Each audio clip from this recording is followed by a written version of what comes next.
Welcome to another video lecture on the topic of man and his environment। बेटा इस lecture में हमने chapter 27 start करना है। सेकेंड ईयर बायोलॉजी का लास्ट चैप्टर है और इस चैप्टर का नाम है मैन एंड हिज एनवायरनमेंट। और आज हमारा लेक्चर फर्स्ट होगा जिसमें हम इंट्रोडक्शन डिस्कस करेंगे। मींस ये जो एक चैप्टर है, पहले मैं आपको इस पूरे चैप्टर का ब्रीफ ओवरव्यू देती हूँ। इस चैप्टर में बेसिकली हमने ये पढ़ना है कि ह्यूमंस को नेचर ने कौन से रिसोर्सेज प्रोवाइड किए हैं, उनमें से कौन से ऐसे रिसोर्सेज हैं जो आप बार बार इस्तेमाल कर सकते हैं और उनको रिन्यू भी कर सकते हैं, यानी रिन्यूएबल रिसोर्सेज कौन से हैं।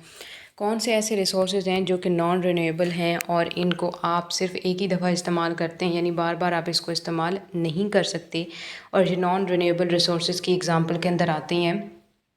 तो इस चैप्टर के अंदर हमने यही बेसिक पॉइंट्स डिस्कस करने हैं कि कौन से रिसोर्सेज जो हैं रिन्यूएबल होते हैं, कौन से नॉन रिन्यूएबल रिसोर्सेज हैं। साइड बाय साइड हमने यहाँ पे ये भी डिस्कस करना है इस पूरे चैप्टर के अंदर कि आपको जो फैसिलिटीज़ इन्वायरमेंट प्रोवाइड करती है, यानी ह्यूमंस को जो फैसिलिटीज़ इन्वायरमेंट प्रोवाइड करती है, ह्यूमन उसका किस हद तक इस्तेमाल करते हैं, उसमें क्या क्या जो है चेंजेस लेके आते हैं, या इन्वायरमेंट के ऊपर ह्यूमन एक्टिविटीज़ के क्या इफ़ेक्ट पड़ते हैं, क्या नेगेटिव इफ़ेक्ट पड़ते हैं, जो डिफरेंट टाइप की पोल्यूशंस होती हैं वो किस तरह से जो है हमारी इन्वायरमेंट का जो है ना कॉज करती हैं और इन्वायरमेंट को किस तरह से डिस्टर्ब करती हैं। So in this lecture we will have to discuss all and everything that is about humans and the environment as well. और इसके अलावा हमने ये भी डिस्कस करना है कि चैप्टर आपका जो है आपको अगर एनुअल पेपर में आता है तो आप किस तरह से अटैम्प्ट करेंगे। सबसे पहले तो बेटा आपने ये चीज़ बिल्कुल अपने माइंड में क्लियर कट रखनी है कि ये जो चैप्टर होगा आपको शॉर्ट क्वेश्चंस के लिए बहुत बहुत ज़्यादा इंपॉर्टेंट है। आपकी बुक के चैप्टर नंबर 25, 26, 27 ये तीनों चैप्टर शॉर्ट क्वेश्चंस के लिए बहुत ज़्यादा इंपॉर्टेंट हैं और मेजर पोर्शन शॉर्ट क्वेश्चन का इन्हीं तीनों चैप्टर्स में से आता। ये चैप्टर भी बिल्कुल वैसे ही आपको शॉर्ट क्वेश्चंस के लिए इंपॉर्टेंट होगा। और अब इसका जो हम स्टार्ट करने लगे हैं वो लेक्चर फर्स्ट होगा। That was a brief introduction, that was a brief overview of this chapter. और अब हम अपना लेक्चर स्टार्ट करते हैं। अगर आप इस चैनल पर न्यू हैं या आप वीडियो को पहली दफ़ा देख रहे हैं तो आप वीडियो को लाइक कर लें, चैनल को सब्सक्राइब कर लें ताकि आपको अपकमिंग लेक्चर्स के नोटिफिकेशंस भी मिलते रहें बायो किड्स के चैनल पे। साथ ही साथ आपको आसानी हो अपनी एनुअल की प्रिपरेशन के लिए। सबसे पहले हम आ जाते हैं जी कि ह्यूमंस दूसरे स्पीशीज़ की तरह ये अर्थ का ही पार्ट है, अर्थ के इन्वायरमेंट के अंदर ही पार्ट है। फॉर द फर्स्ट टाइम अगर हम ह्यूमंस को देखते हैं, बिल्कुल हिस्ट्री में चले जाते हैं, तो ह्यूमंस हंटर्स थे और उनकी पॉपुलेशन बहुत कम थी। यानी कि कुछ एक इलाके के अंदर चंद एक ह्यूमंस ही होंगे, एक ख़ास पॉपुलेशन होगी, वही उस इलाके में रहेंगे, यानी नंबर ऑफ़ ऑर्गेनिजम्स जो थे वो कम थे। एट पास्ट अगर देखा जाए तो ह्यूमंस नेचुरल प्रीडेटर्स थे, क्योंकि वो एनिमल्स को किल करते थे अपने फूड को गैदर करने के लिए, फूड कैप्चर करने के लिए। ठीक है, फॉर एग्जांपल हर्बीवोर्स को। इसी तरह हर्बीवोर्स जो थे ये नेचुरल रिसोर्सेज के ऊपर, प्लांट्स के ऊपर फीड कर रहे थे। तो इस तरह से ह्यूमंस जो हैं वो हंटर्स थे, शिकारी थे, शिकार करते थे। और साथ ही साथ फिर आहिस्ता आहिस्ता ह्यूमंस ने जो है डेवलपमेंट की तरफ जो है ना रुजू किया। आहिस्ता आहिस्ता ह्यूमन डेवलप हुए तो इन्वायरमेंट भी उसके साथ ही साथ चेंज होती जाती है। यहाँ पे अगर हम प्रोग्रेस देखते हैं कि एग्रीकल्चर में क्या प्रोग्रेस है, एग्रीकल्चर को अगर हम देखते हैं तो 10,000 ईयर्स अगो से लेकर अब तक का जो टाइम पीरियड है, ये जो पूरा ड्यूरेशन है, इसमें क्या हुआ है कि जो कन्वर्जन हुई है लैंड की to agriculture production began to increase rapidly rarely. ठीक है, यानी कि इन्वायरमेंट की अगर हम जहाँ तक बात करते हैं तो एग्रीकल्चर की जहाँ बात होती है तो ह्यूमंस अगर पहले पॉपुलेशन बहुत कम थी और सिर्फ वो हंटिंग पर गुजारा कर रहे थे, तो आहिस्ता आहिस्ता जैसे उनकी पॉपुलेशन बढ़ी है, विद इन द 10,000 ईयर्स जो उनकी पॉपुलेशन बढ़ती चली गई है, उससे लैंड की कंजर्वेशन की गई है। तो जो कंजर्व्ड लैंड था वो कंजर्व्ड लैंड अब एग्रीकल्चर लैंड के अंदर जो है कन्वर्ट हो चुका है। अब वहाँ पर खेत होते हैं, अब वहाँ पर फसलें लगाई जाती हैं, लोग अपनी जो है फूड नेचर जो है फूड रिक्वायरमेंट्स जो है उसको पूरा करते हैं। यानी कि वो जो एक नेचर थी जिसका वास्ट एरिया सिर्फ और सिर्फ इन्वायरमेंट के अंदर जो नॉर्मल जो एनिमल प्लांट स्पीशीज़ हैं वो यूटिलाइज़ कर रहे थे और ह्यूमंस के एक बहुत कम यूज़ में था। लेकिन आज 10,000 साल गुजरने के बाद वही ह्यूमंस जो हैं उस चीज़ को सबसे ज़्यादा एक्सप्लोर कर रहे हैं, सबसे ज़्यादा इस्तेमाल कर रहे हैं। क्योंकि आहिस्ता आहिस्ता जब ह्यूमंस की पॉपुलेशन बढ़ी, क्रॉप की प्रोडक्शन बढ़ना शुरू हुई, फूड की डिमांड बढ़ना शुरू हुई, तो प्रोग्रेस आना शुरू हो गई एग्रीकल्चर के अंदर। तो ये छोटी छोटी हेडिंग्स भी आपने अपनी बुक के ऊपर बनाते चले जाना है ताकि आपको आसानी हो। यहाँ तक जो हमने पढ़ा है ये जस्ट आपने रीड आउट करना है, इसमें से कोई MCQ अगर आ जाता है तो आपको अटेम्प्टेशन में आसानी होगी। फिर हम आ जाते हैं इंडस्ट्रियलाइजेशन के ऊपर। इंडस्ट्रियलाइजेशन होती क्या चीज़ है? Development of an industry. ठीक है, कि जब एक इंडस्ट्री लगाई जाती है उसी चीज़ को हम इंडस्ट्रियलाइजेशन कहते हैं। आई मीन इंडस्ट्रियलाइजेशन की वजह से ह्यूमन की जो नेचर है वो चेंज हुई है। ह्यूमन की जो इंटरेक्शन है, ठीक है, ग्लोबल इन्वायरमेंट के साथ, जो इन्वायरमेंट के साथ या अपनी सराउंडिंग के साथ ह्यूमन की जो नेचर है वो बिल्कुल चेंज हो चुकी है। जो उसका बिहेवियर है वो चेंज हो चुका है। अब demand for energy to run industry and concentration of population urbanization brought environmental problems of great magnitude. यानी जैसे जैसे ह्यूमन्स की पॉपुलेशन बढ़ती चली जाएगी तो ऑब्वियसली उनकी डिमांड्स बढ़ती चली जाएंगी फूड के लिए, शेल्टर के लिए। इसी तरह अगर इंडस्ट्री लगती है तो इंडस्ट्रियलाइजेशन की वजह से जब एक जगह इंडस्ट्री लगाई जाएगी तो उस इंडस्ट्री का सबसे बड़ा हम कहते हैं कि एक रिक्वायरमेंट ये होगी कि उस इंडस्ट्री के लिए रिसोर्सेज चाहिए होंगे जो कि नेचुरल रिसोर्सेज होंगे। इसी तरह वो इंडस्ट्री जो भी चीज़ मैन्युफैक्चर कर रही है, मैन्युफैक्चरिंग के बाद जो उसका वेस्ट मटेरियल होगा वो भी नियर बाय वाटर में या नियर बाय जो लैंड एरिया होगा वहाँ पे उसको डिस्पोज किया जाएगा, जिससे क्या होगा, इन्वायरमेंटल पोल्यूशन होगी। तो इससे क्या होता है कि जो ह्यूमन की बढ़ती हुई डिमांड है एनर्जी के लिए या अपनी पॉपुलेशन के लिए, अर्बनाइजेशन के लिए, तो उससे इन्वायरमेंटल प्रॉब्लम्स जो है ना वो बहुत ज़्यादा बढ़ते चले जाते हैं। एक छोटी सी मिसाल मैं आपको दूंगी कि अगर एक शहर है जिसका एक ख़ास छोटा सा एरिया, वहाँ पे लोग कम रह रहे हैं, आहिस्ता आहिस्ता क्या होगा, 10 साल 20 साल बाद आप देखेंगे कि वो शहर फैलता फैलता काफ़ी ज़्यादा बड़ा हो जाएगा। सराउंडिंग का जो भी एरिया था, चाहे वो जंगल थे, तो उस जगह को साफ़ कर दिया जाएगा और वहाँ पे जो है घर बनाना शुरू कर दिए जाएंगे। या अगर बहुत ज़्यादा वास्ट एरिया था तो वहाँ पर साथ ही साथ फसलें लगाना शुरू कर देंगे, एग्रीकल्चर का लैंड बनाना शुरू कर देंगे, ताकि वहाँ जो पॉपुलेशन उसकी तमाम नीड्स पूरी हों। अब ह्यूमंस अपनी नीड पूरी कर रहे हैं, लेकिन उससे इन्वायरमेंट को क्या हुआ, इन्वायरमेंट को नुकसान हुआ है कि वहाँ पे पहले फॉरेस्ट था वो क्लियर हो गया, कुछ एरिया जो है वो कॉलोनाइजेशन करने में यानी घर वगैरह बनाने में, कॉलोनीज़ बनाने में काम आ गया, और कुछ एरिया जो है वो इस्तेमाल हुआ है फर्दर क्रॉप की प्रोडक्शन के लिए। तो इस तरह से ह्यूमन जब भी अपनी नीड पूरी करते हैं उससे इनडायरेक्टली जो इफ़ेक्ट हो रहा होता है वो इन्वायरमेंट को ही होता है, क्योंकि इन्वायरमेंट को उस वजह से काफ़ी नुकसान उठाना पड़ता है। तो ये इस बात का ये मतलब था। यहाँ पर आपको इन्वायरमेंट की डेफिनेशन बताई गई है that environment is a treasure of all type of resources essential to maintain life on earth, indirectly और directly some source for shelter, food, fuel to humans. यानी इन्वायरमेंट एक ऐसा ट्रेजर है जिसमें तमाम ऐसे आपको रिसोर्सेज मिलेंगे जो आपकी लाइफ को मेंटेन करने के लिए ज़रूरी हैं, चाहे वो डायरेक्ट हों या इनडायरेक्ट हों। लेकिन इन्वायरमेंट जो है वो आपके लिए एक सोर्स है फूड का, शेल्टर का, क्लॉथिंग का और फ्यूल का। ठीक है, हम उसी इन्वायरमेंट के अंदर रहते हैं, हमने खाना भी वहीं से सराउंडिंग से लेना है, हमने शेल्टर भी वहीं से कहीं से जो है अरेंज करना है, क्लॉथिंग भी वहीं से करनी है, फ्यूल भी। जी, तो ये हमारी बेसिक नीड्स हैं जो कि इन्वायरमेंट क्योंकि पूरी करती है। तो हम कहते हैं environment is a treasure of all type of resources essential to maintain life on अर्थ।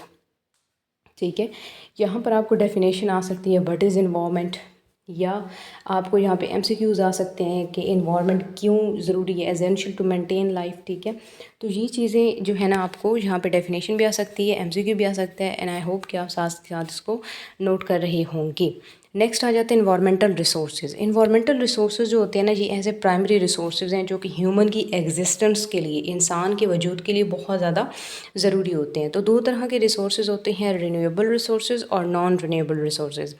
वो तमाम रिसोर्सेज जो आप यूज़ करते हैं, बार बार यूज़ करते हैं और वो नेचर की तरफ से कभी ख़त्म नहीं होंगे। ठीक है, वो उल्टा क्या होता है कि रिसाइकल हो जाते हैं। ऐसे तमाम रिसोर्सेज को आप नाम देते हैं रिन्यूएबल रिसोर्सेज का। ठीक है, फॉर एग्जांपल एयर हो गई, वाटर हो गया।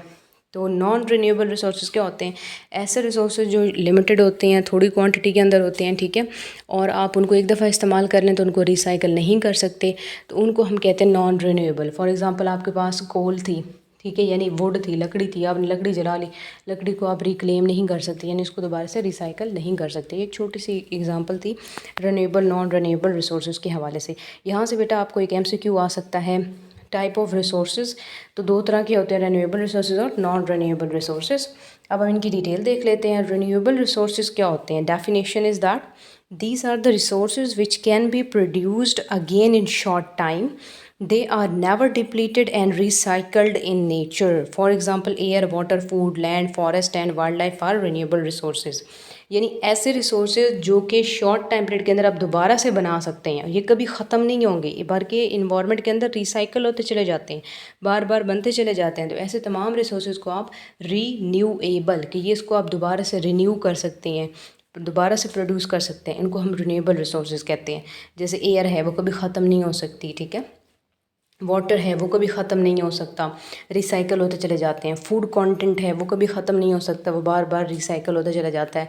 फॉरेस्ट हैं या वाइल्ड लाइफ है, तो ऐसी चीज़ें हैं जो कि डेफ़िनेटली आप यूटिलाइज़ करते हैं। हम बेसिकली डिपेंड भी इन्हीं चीज़ों पर कर रहे होते हैं और ये हमारे लाइफ के लिए सबसे ज़्यादा ज़रूरी चीज़ें हैं। एयर ना हो हम एक सेकंड के लिए भी ज़िंदा नहीं रह सकते, फूड ना हो हम कुछ दिनों तक ही बामुश्किल गुजारा करेंगे और वो भी उसके बाद डेथ एक अल्टीमेट होगा। और इसी तरह वाटर, लैंड की अगर हम बात करते हैं, या फॉरेस्ट, वाइल्ड लाइफ, तो ये सारी चीज़ें हमारी लाइफ के लिए बड़े ज़रूरी होती हैं। ये रिसोर्सेज बार बार आप यूज़ भी करते हैं, इनको रिसाइकिल भी करते हैं, so that's why they are known as renewable resources. यहाँ पर बेटा आपको एक शॉर्ट क्वेश्चन आता है, what are renewable resources, also give some examples. What are renewable resources, also give some examples. फिर आते हैं non renewable resources, those resources which can not be regenerated in a few generation time, these are exhaustible and once consumed can not be replaced. For example metal ions, metallic minerals, fossil fuels. ये fuels है जो कोल, oil and natural gas, ठीक है। Non renewable resources क्या होते हैं कि ऐसे तमाम रिसोर्सेज जिनको आप जो है रीजनरेट नहीं कर सकते। एग्जॉस्टेबल का मतलब है एक दफ़ा इस्तेमाल करेंगे वो चीज़ ख़त्म हो जाएगी, आप उसको रिप्लेस नहीं कर सकते, रिसाइकल नहीं कर सकते, उनको हम नाम देते हैं नॉन रिन्यूएबल रिसोर्सेज का।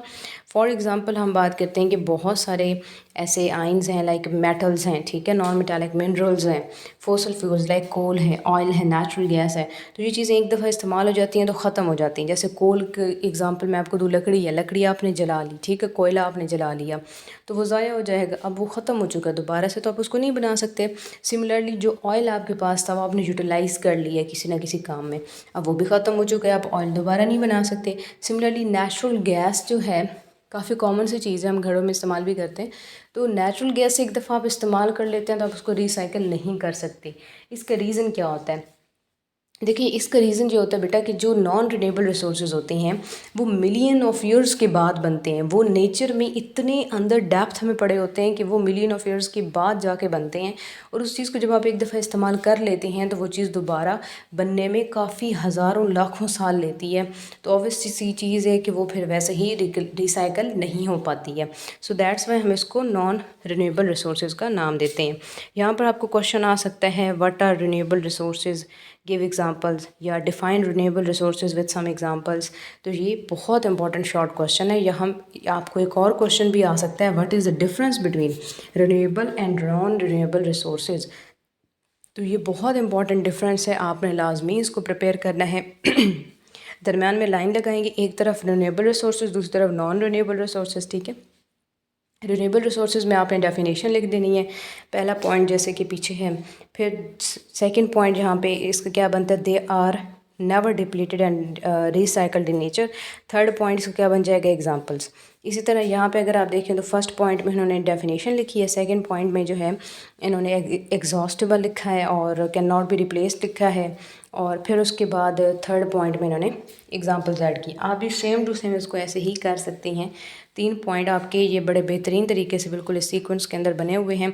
यहाँ पे भी 3 पॉइंट लिखे हुए हैं और यहाँ पे भी 3 पॉइंट, दरम्यान में लाइन लगा के आप आसानी से इसको कंपेयर कर सकते हैं। फिर उसके बाद आता है न्यूट्रिएंट साइकिल। न्यूट्रिएंट साइकिल क्या होता है, नेचर के अंदर कोई भी चीज़ वेस्ट नहीं होती। इवन डेड मटेरियल की जब डिके हो जाती है वो सिंपल आयंस में कन्वर्ट हो जाता है, तो वो लिविंग ऑर्गेनिजम्स, बाकी लिविंग ऑर्गेनिजम्स, माइक्रो ऑर्गेनिजम्स के लिए या प्लांट्स के लिए वो सोर्स ऑफ फूड होता है।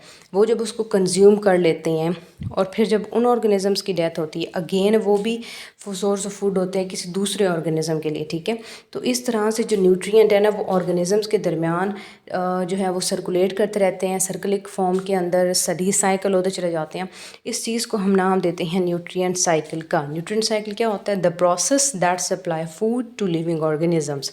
यानी ऐसा साइकिल, ऐसा प्रोसेस जिससे फूड जो है वो लिविंग ऑर्गेनिजम्स को दिया जाता है, उसको हम नाम देते हैं न्यूट्रिएंट साइकिल्स का, ठीक है जी।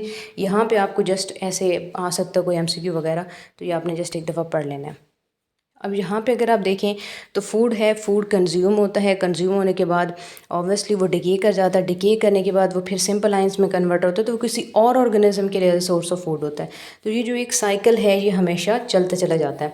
न्यूट्रिएंट साइकिल का बैलेंस जो है ना हमेशा ऐसे ही चलता है कि फूड एक ऑर्गेनिज्म कंज्यूम करेगा, फिर उसकी जब डेथ होगी, डिके होगी, उस वो डेड बॉडी जो है सिंपल आयंस में कन्वर्ट होगी, वो किसी प्लांट, किसी माइक्रो ऑर्गेनिज्म के लिए सोर्स ऑफ फूड होगी। फिर वो जो ऑर्गेनिज्म है, यानी जो माइक्रो ऑर्गेनिज्म प्लांट है, वो किसी और के लिए सोर्स ऑफ फूड है।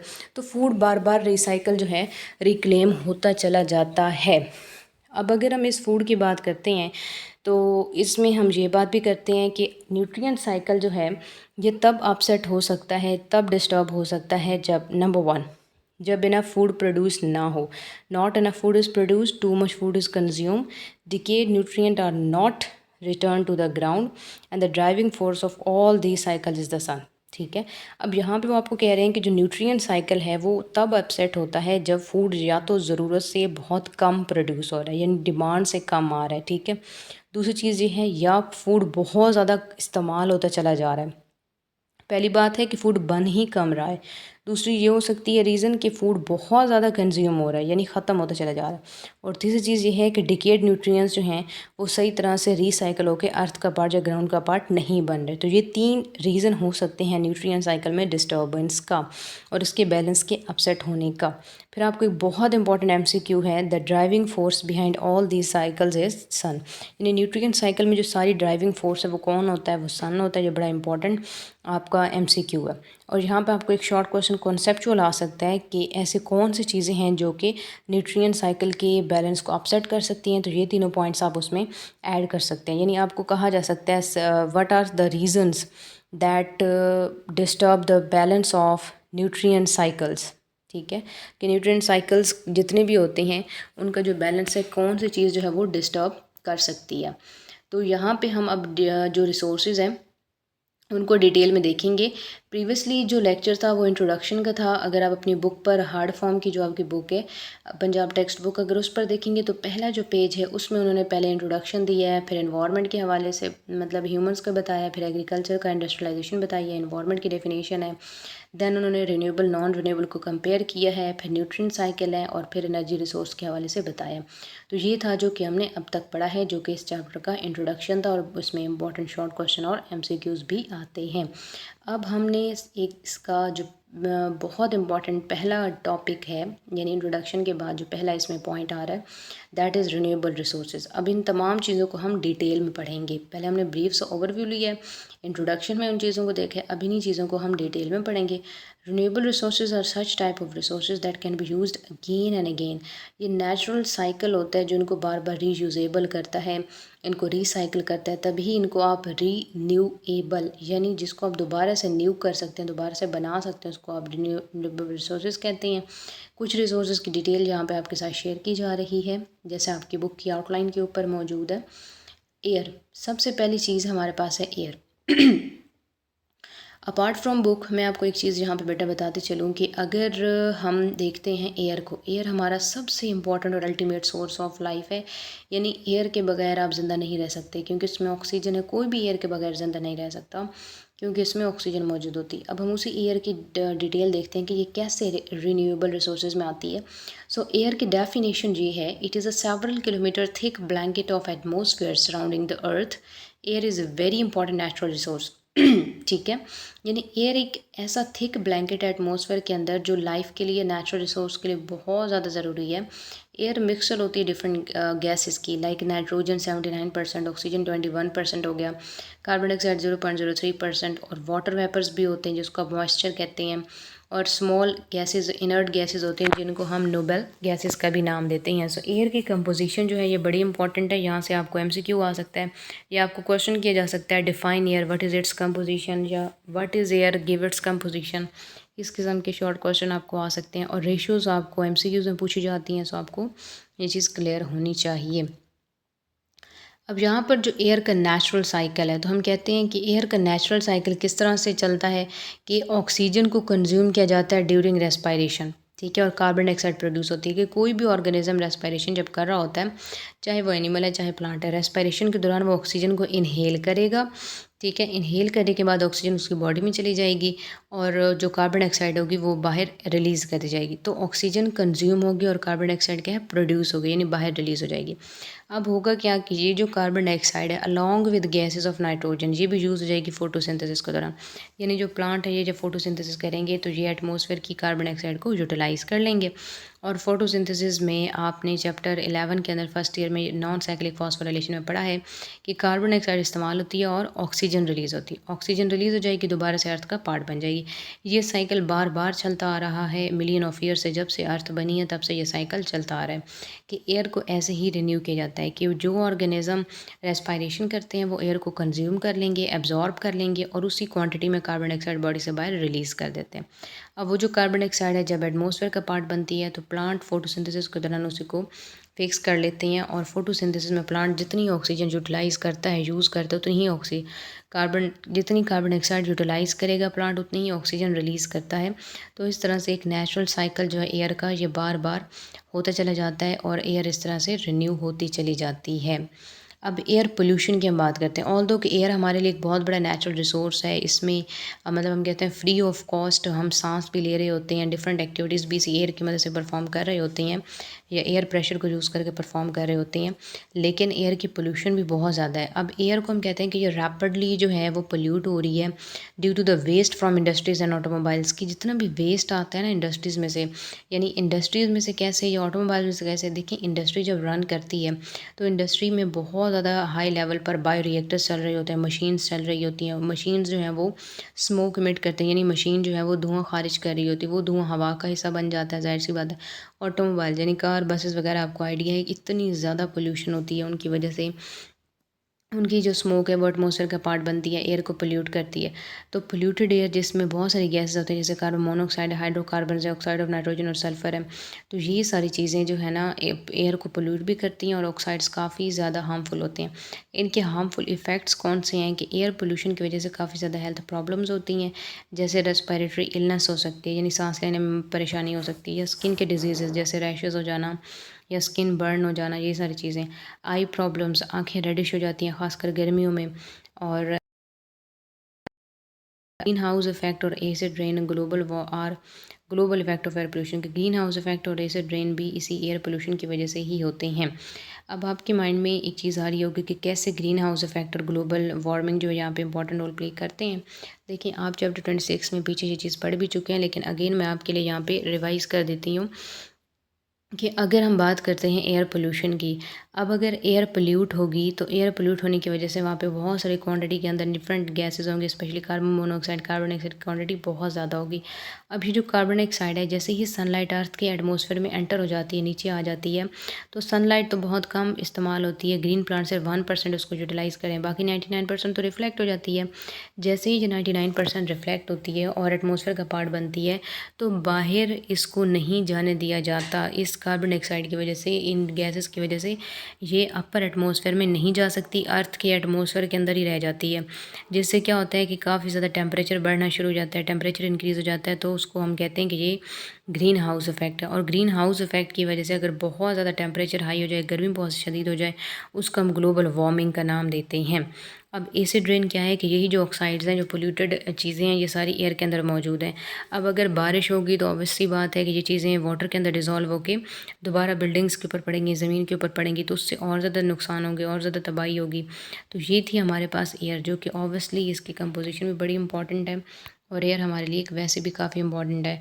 न्यूट्रिएंट साइकिल इस तरह से एयर का चलता है और एयर रिन्यू की जाती है।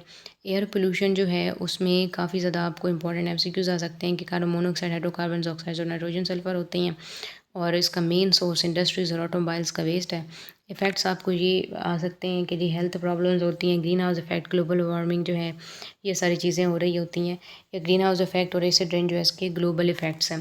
तो यहाँ से आपको बेटा क्वेश्चन आ सकता है, how air is being polluted, name some reasons, what are the effect on human health, how air is being polluted, give some reasons, what is its effect on human health. यानी air pollution होती क्या है, किन चीज़ों की वजह से होती है और इसके इफेक्ट। तो एयर पोल्यूशन क्या है कि एयर पोल्यूशन एयर के वेस्ट मटेरियल की वजह से होती है, इंडस्ट्री ऑटोमोबाइल की वजह से। और मेन रीज़न क्या है, gases like carbon monoxide, carbon dioxide, oxide of nitrogen, sulphur. और अगर हम इफ़ेक्ट्स की बात करते हैं तो इफ़ेक्ट में बेटा ये चीज़ होती है कि एक असरअंदाज क्या चीज़ होती है, ठीक है। तो ये आपके एमसीक्यूज़ के हवाले से भी ये वाला जो आपको सामने स्क्रीन पर नज़र आ रहा है डाटा बहुत इंपॉर्टेंट है, शॉर्ट क्वेश्चन भी यहाँ से बनते हैं। तो आपने यहाँ पे इन चीज़ों को क्लियर रखना है, इसलिए मैंने छोटी छोटी हेडिंग्स भी बनाई हैं ताकि आपको याद करने में आसानी हो। अच्छा जी, यहाँ पे हमारा एयर का टॉपिक जो है, एयर का जो पार्ट है रिन्यूएबल रिसोर्सेज में, वो कंप्लीट होता है। इसका सेकंड जो पार्ट है हमारा, दैट इज़ वाटर। अब वाटर क्या चीज़ है? ये सबसे इम्पॉर्टेंट और मेजर इन्वायरमेंटल रिसोर्स है जो कि लाइफ को सस्टेन कर सकता है। इसका जो साइकिल होता है ना, वो लिक्विड और वेपर्स के दरमियान होता है कि ट्रांसपायरेशन हुई है, एवेपोरेशन हुई है, प्रेसिपिटेशन हो गई है। यानी ट्रांसपायरेशन की वजह से प्लांट्स में से सारा वाटर जो है एवेपोरेट होके और एटमॉस्फेयर का पार्ट बनता है। एनिमल्स की बॉडी से स्वेटिंग की फॉर्म में एवेपोरेट होके और एटमॉस्फेयर का पार्ट बनता है। जब ये कंडेंस होता है, कंडेंस होने के बाद फिर ये क्लाउड की फॉर्म में आता है, यानी बारिश क्लाउड की फॉर्म में आते हैं, बादल बनते हैं और फिर प्रेसिपिटेशन होती है। प्रेसिपिटेशन डिफरेंट फॉर्म्स में हो सकती है, मतलब बारिश, प्रेसिपिटेशन का मतलब होता है कि वो चीज़ दोबारा नीचे आती है। लाइक प्रेसिपिटेशन में रेन हो सकती है, इसके अलावा स्नो हो सकती है, हेलिंग हो सकती है, यानी बारिश हो सकती है, बर्फ़बारी हो सकती है या फिर जलाबारी हो सकती है। तो ये प्रेसिपिटेशन की कुछ टाइप्स होती हैं। अब वाटर जो है ना, it is not uniformly distributed. पानी हर जगह एक जैसा नहीं होता। आपको ये चीज़ काफ़ी अच्छी तरह से अंदाज़ा भी होगी कि पानी जो है ना, वो एक जगह अवेलेबल, सिर्फ मतलब हर जगह अवेलेबल नहीं होता। दूसरा कि हर ज़मीन की अपनी ख़ासियत के मुताबिक वहाँ से पानी निकलता है। कुछ का पानी बहुत खारा होता है, पीने के काबिल नहीं होता, कुछ का बहुत मीठा होता है। तो कुछ का पानी हेल्थ वाइज बहुत अच्छा होता है, कुछ का हार्ड होता है, कुछ में ऑक्साइड्स ज़्यादा होते हैं मैग्नीज़ और नाइट्रोजन के। तो वो जो है ना, वो सेहत को ख़राब करते हैं। 75% ऑफ अर्थ जो कंटेंट है वो वाटर से कंपोज्ड है, वो उससे कवर है। तो इसके जो इम्पोर्टेंट कंपोनेंट हैं, हम कहते हैं कि सॉइल और एयर का भी इम्पोर्टेंट पार्ट वाटर है। क्यों? क्योंकि अभी हमने पढ़ा है कि एयर के अंदर मॉइस्चराइज होना बहुत ज़रूरी है। इसी तरह सॉइल के अंदर वाटर का होना बहुत ज़रूरी है, तभी ज़मीन ज़रख़ेज़ रहेगी। हवा है तो हवा सांस लेने के काबिल तभी बनेगी अगर उसमें थोड़ा सा जो है वो वाटर ड्रॉपलेट्स होंगे। तो यहाँ आपको वाटर के हवाले से इम्पोर्टेंस बताई गई कि वाटर कैसे एक रिन्यूएबल रिसोर्स है, ये हमारे लिए क्या इम्पोर्टेंस रखता है। तो यहाँ पे आपको ये चीज़ आ जाएगी, मिल जाएगी। फिर हम कहते हैं कि जो मेजर कॉन्स्टिट्यूएंट है लिविंग ऑर्गेनिज्म का, वो 70 to 90% वाटर कंटेंट होता है। अच्छा, अगर हम ओवरऑल 100% कंसिडर करें अर्थ के वाटर को, उसमें से 97% जो वाटर है वो तो ओशन और सी की फॉर्म में है। 2% फ्रोजन आइस कैप्स, सिर्फ 1% वाटर रह गया जो फ्रेश वाटर लेक्स में, पॉन्ड्स में, स्ट्रीम्स में, रिवर्स में होता है। लेक्स कहते हैं जो झील होती है, स्ट्रीम कहते हैं नदी नाले को, रिवर कहते हैं दरिया को। ठीक है, तो इन चीज़ों में होती है और वहाँ पर ये डोमेस्टिक, इंडस्ट्रियल और इरिगेशन पर्पसेस के लिए यूज़ होती है। तो इस तरह से हम कहते हैं कि ये वाटर का मेन कॉन्स्टिट्यूएंट है और वाटर का मेन यूजेज है जो कि इसको रिन्यूएबल और बहुत इंपॉर्टेंट रिसोर्स बनाता है। अब उन्होंने कुछ यूजेस जो हैं वो स्पेसिफाई कर दिए कि मेन दो तरह के यूजेस होते हैं, डोमेस्टिक और इंडस्ट्रियल, वो 10% इस्तेमाल करते हैं, इरिगेशन वाले 90% करते हैं। अब domestic uses washing, cooking, bathing, drinking होती है, ये बहुत ज़्यादा इंपॉर्टेंट है एज अ रॉ मटेरियल। और variety of food stuff like liquid और डिटर्जेंट्स वगैरह वाटर से ही बनाए जाते हैं। अगर हम सी वाटर की बात करते हैं, from sea water we obtained sodium chloride. Sodium chloride NaCl हमें मिलता है जो कि कुकिंग के लिए इस्तेमाल होता है। नॉर्मल हम टेबल सॉल्ट की, नमक की बात कर रहे हैं कि वो कुकिंग के लिए यूज़ होता है। डिफरेंट टाइप की केमिकल्स बनाने में इस्तेमाल होता है, लाइक क्लोरीन है, सोडियम हाइड्रोक्साइड है। तो यहाँ पर आपको एक शॉर्ट क्वेश्चन आ सकता है, how water can be used, या फिर ये आपको क्वेश्चन आ सकता है, give some uses of water. तो ये बहुत इंपॉर्टेंट है। इसके अलावा आपको ये भी क्वेश्चन एक आ सकता है वाटर के ऊपर, briefly describe how water is a renewable resource. Briefly describe how water is a renewable resource. तो पहले आप थोड़ा सा ये बताएंगे वाटर की इंपॉर्टेंस, फिर उसके बाद कि वाटर कैसे कॉन्स्टिट्यूएंट होता है, और फिर उसके बाद डोमेस्टिक यूजेस वगैरह। अच्छा, सोर्सेज ऑफ वाटर पोल्यूशन। अब वाटर पोल्यूशन क्या है कि जितने भी इंडस्ट्रियल केमिकल जब वेस्ट मटेरियल वाटर में रिलीज़ किया जाता है, जो भी झील या नदी नाला करीब पड़ा है अगर उधर छोड़ा जाता है तो वो एक्सट्रीमली टॉक्सिन होता है। और ये जो टॉक्सिन्स होते हैं ये वाटर की प्योरीफिकेशन, जो कि माइक्रो ऑर्गेनिज्म वाटर को प्योरीफाई कर रहे होते हैं नेचुरल इन्वायरमेंट के अंदर भी, उसको इनहिबिट करते हैं। ये एक्वेटिक लाइफ की डेथ कॉज करते हैं, जैसे फिशेज, एल्गी वगैरह। टॉक्सिक है ना, जहर है एक तरह से, इसलिए बहुत ज़्यादा ये हार्मफुल होते हैं। अगर पोल्यूशन जो है फ्रेश वाटर रिसोर्सेज की ये इसी तरह होती रहेगी तो एक टाइम आएगा जब शॉर्ट जो फ्रेश वाटर है वो बिल्कुल इस दुनिया से ख़त्म हो जाएगा। तो बहुत ज़रूरी है कि सीरियस मेजर्स लिए जाएँ, स्ट्रिक्ट मेजर्स लिए जाएँ, वाटर को सेव किया जाए, इसको क्लीन किया जाए ताकि बार बार और आने वाले नस्लों के लिए भी उसको इस्तेमाल किया जाता रहे। तो यहाँ पर हमारा जो है सेकंड पार्ट जो है वाटर पोल्यूशन भी कंप्लीट होती है। हमने वाटर के अंदर ये डिस्कस किया है कि वाटर क्यों हमारे लिए इम्पॉर्टेंट है। ठीक है, फिर हमने ये देखा है कि वाटर अर्थ में कितने परसेंट मौजूद है और कैसे कैसे मौजूद है, चाहे सी है, ओशन है, या हम कहते हैं कि फ्रोजन आइस कैप है या फ्रेश वाटर। ठीक, फिर उसके बाद आपको क्वेश्चन किया गया यूजेस ऑफ वाटर, के वाटर किस तरह से यूटिलाइज़ किया जा सकता है। फिर आपको ये बताया गया है कि कौन से सोर्सेज हैं वाटर पोल्यूशन के। तो यहाँ से बेटा आपको बिल्कुल क्वेश्चन आ सकते हैं। अगेन मैं रिपीट कर देती हूँ, एक क्वेश्चन आपको ये बन के आता है, how water can be a renewable resource, या ये आ सकता है write a brief note on water as a renewable resource. ठीक है, यहाँ पर आपको ये क्वेश्चन भी आ सकता है, how water can B polluted, या ये हो सकता है कि रिसोर्स ऑफ वाटर पोल्यूशन। तो ये सारी चीज़ें आपने बेटा ज़रूर याद रखनी है। बहुत आसान सा और बहुत ही ज़्यादा मज़े का चैप्टर है, लेकिन आपने इन चीज़ों को लाजमी याद रखना है जो मैं आपको साथ साथ बताते जा रही हूँ।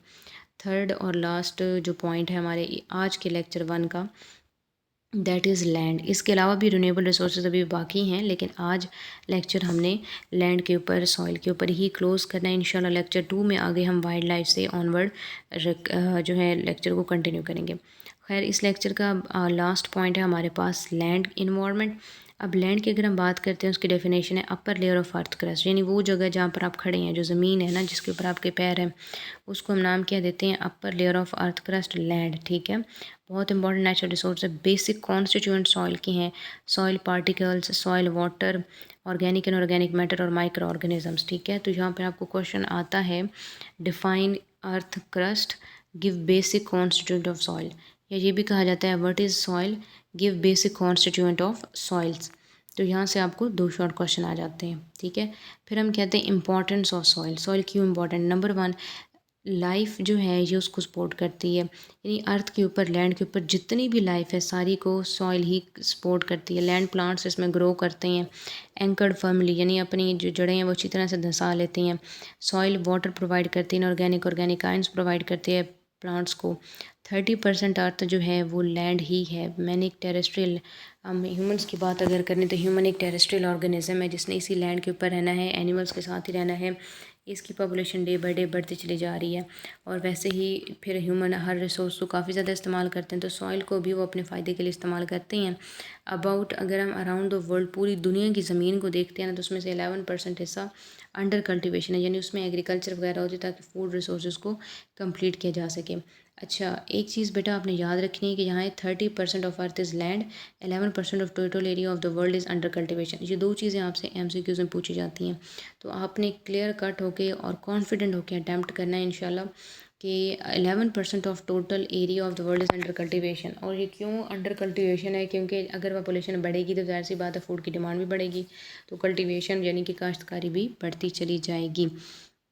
यहाँ पर आपको क्वेश्चन आता है, how soil is important to environment, या यूँ क्वेश्चन आ सकता है, give importance of soil and also give its constituent. तो इस तरह से आ सकता है कि ये जो पीछे इसके कॉन्स्टिट्यूएंट्स पड़े हैं, ये इस तरह से क्वेश्चन आ सकता है। सॉइल डिप्लीशन, अब सॉइल कॉन्टीन्यूसली डिप्लीट हो रही है नेचुरल एक्टिविटीज़ की वजह से।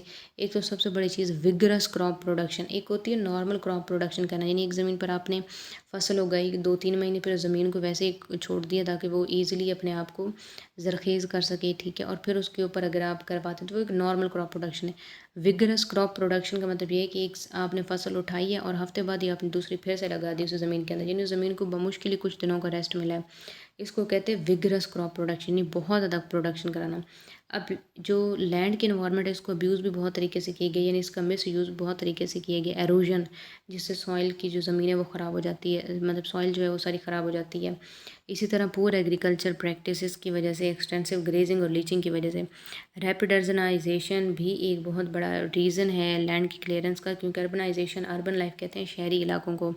ठीक है, तो अर्बनाइजेशन का सबसे इम्पॉर्टेंट बात ये होती है कि यहाँ पर लैंड जो है ना वो डिस्टर्ब हो रहा होता है। रैपिड अर्बनाइजेशन की वजह से आप वो सोचें कि एक जगह अगर फॉरेस्ट थी और वहाँ पे अब ज़रूरत पड़ी है कि शहर का फैलाव किया जाए, उसको बढ़ाया जाए, और वो फॉरेस्ट वाला एरिया भी इस शहर के अंदर यानी सिटी की बाउंड्री के अंदर रखा जाए, तो अगर फॉरेस्ट वहाँ से क्लियर होगा तो कितनी ही एनिमल प्लांट की स्पीशीज़ जो है वो एक्सटेंशन की तरह चली जाएंगी, और वहाँ पर जो है ना एक जो नेचुरल बैलेंस है वो डिस्टर्ब होगा। इसी तरह फर्टिलाइजर्स, इंसेक्टिसाइड, पेस्टिसाइड, इनको भी पोल्यूटिंग एजेंट, ये भी पोल्यूट करते हैं क्योंकि केमिकल्स हैं, केमिकल्स भी ज़मीन को पोल्यूट करते हैं। तो यहाँ पर आपको क्वेश्चन आ सकते हैं, how soil can be depleted, give some remedies to save it. How soil can be depleted, give some remedies to solve it. अब सॉइल कंजर्वेशन कैसे या रेमेडी कैसे हो सकती है? सॉइल को कंजर्व करने के लिए सबसे पहली ज़रूरत तो ये है कि फार्मर और जो जनरल पब्लिक है उसको एजुकेट कराया जाए सोशल मीडिया के थ्रू। क्योंकि देखें जनरल पब्लिक जो होती है उन्होंने ही ज़मीन के ऊपर हर चीज़ मतलब जो है रखनी करनी होती है। उसको यूटिलाइज़ करना होता है। फार्मर्स हैं तो ये लार्ज हर आप कहते हैं कि कंट्री के अंदर जो फार्मर का कंटेंट है यानी जो किसान होते हैं वो बहुत ज़्यादा हैं, क्योंकि ज़ाहिर सी बात है किसानों का काम है अनाज उगाना, खाना उगाना, अनाज और फसलें दालें वगैरह उगाना, ताकि लोगों की जो रिक्वायरमेंट है फूड की वो कंप्लीट हो सके। तो सॉइल कंजर्वेशन के हवाले से ये जो है पॉइंट काफ़ी इंपॉर्टेंट है। पीछे मैंने आपको क्वेश्चन बता दिए हैं कि सॉइल की अगर आप बात करते हैं तो आपको ये क्वेश्चन आ सकता है, define earth crust, give basic constituent of soil. आपको ये क्वेश्चन आ सकता है यहाँ पर, give importance of the soil. तो ये 3 पॉइंट आप लिख सकते हैं, या ये आप लिख सकते हैं, how soil can be depleted. ठीक है, तो ये सारे तरीके हैं जो कि आपके सामने पड़े। इनमें से MCQs बिल्कुल बन सकते हैं क्योंकि पेपर काफ़ी आसान है, तो कॉन्सेप्चुअल भी है लेकिन आसान भी है, तो ऐसे चैप्टर में से आसानी से जो है वो MCQs बन सकते हैं। तो ये MCQs के हवाले से भी काफ़ी इंपॉर्टेंट हैं ये चैप्टर्स। और सॉइल कंजर्वेशन हमने एंड पर देख लिया कि जनरल पब्लिक और फार्मर्स जो हैं वो उनकी थ्रू ही इनको जो है प्रिजर्व किया जाता है। फिर बेटा ये कुछ क्वेश्चंस हैं जो बहुत इंपॉर्टेंट शॉर्ट क्वेश्चंस हैं जो एनुअल एग्ज़ाम में हर साल आते हैं और बार बार जो है ना ये यूटिलाइज़ होते हैं। तो आपकी आसानी के लिए मैंने लेक्चर के एंड पर इनको एक स्लाइड के ऊपर ही एडजस्ट कर लिया, ताकि आप अगर यहाँ से स्क्रीनशॉट लेके अपने पास रखना चाहते हैं तो भी रख सकते हैं, और बाद में स्क्रीनशॉट को अपनी नोटबुक के ऊपर भी आप जो है ईज़िली परफॉर्म कर सकते हैं, ईज़िली सेव कर सकते हैं। क्वेश्चन की स्टेटमेंट मैं आपको पढ़ लेती हूँ एक दफ़ा। What are renewable resources, give some examples, ये मैं बता चुकी हूँ। What are non renewable resources, ये भी हो चुका है। Compare renewable non renewable resources, ये डिफरेंस का क्वेश्चन है, हो गया। Write a brief note on water as renewable resources, done. Define soil, give its basic constituent, हो गया। Describe importance of soil, done. What is the effect of human activities on soil, यानी जो soil की depletion है ये उस हवाले से आपसे पूछ रहे हैं।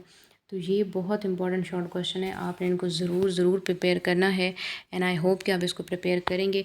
That was about today's lecture. I hope कि बेटा लेक्चर के आपको सारे के सारे पॉइंट्स जो हैं वो क्लियर हुए होंगे from introduction till the end point. साथ ही साथ आपको शॉर्ट क्वेश्चन MCQs भी बता दिए हैं, और इसके अलावा इंशाल्लाह नेक्स्ट लेक्चर के अंदर हम वाइल्ड लाइफ शुरू करेंगे, यानी जो रिमेनिंग रिन्यूएबल रिसोर्सेज हैं उनको हम कंटिन्यू करेंगे। अभी के लिए हमने 3 ही रिन्यूएबल रिसोर्सेज पढ़े हैं, एयर, वाटर और लैंड, जो कि सबसे इम्पोर्टेंट और सबसे बेसिक वाटर रिसोर्स इन्वायरमेंटल हम कहते हैं कि रिक्वायरमेंट्स हैं इनकी। So that was about today's lecture, and I hope कि आपको लेक्चर की अच्छी समझ आई होगी। वीडियो को लाइक कर लीजिए, चैनल को सब्सक्राइब कर लीजिए, ताकि आपको आसानी हो आगे अपकमिंग लेक्चर्स के लिए। किसी टॉपिक का लेक्चर आप चाहते हैं कि आपको मिले तो आप वो कमेंट सेक्शन के अंदर ज़रूर बताइएगा, and I will try my best कि मैं ज़रूर लेक्चर रिकॉर्ड करके और आपके लिए अपलोड कर दूं। Wish you all the very best and very good luck. इसको ज़रूर अच्छे से प्रिपेयर कीजिएगा। In case of any confusion आप कमेंट सेक्शन में पूछ सकते हैं, and I try my best कि मैं इंशाल्लाह आपको रिस्पॉन्स करूँ। मिलते हैं नेक्स्ट लेक्चर में, तब तक के लिए अल्लाह हाफिज़, अपना ख्याल रखिएगा। Wish you good luck.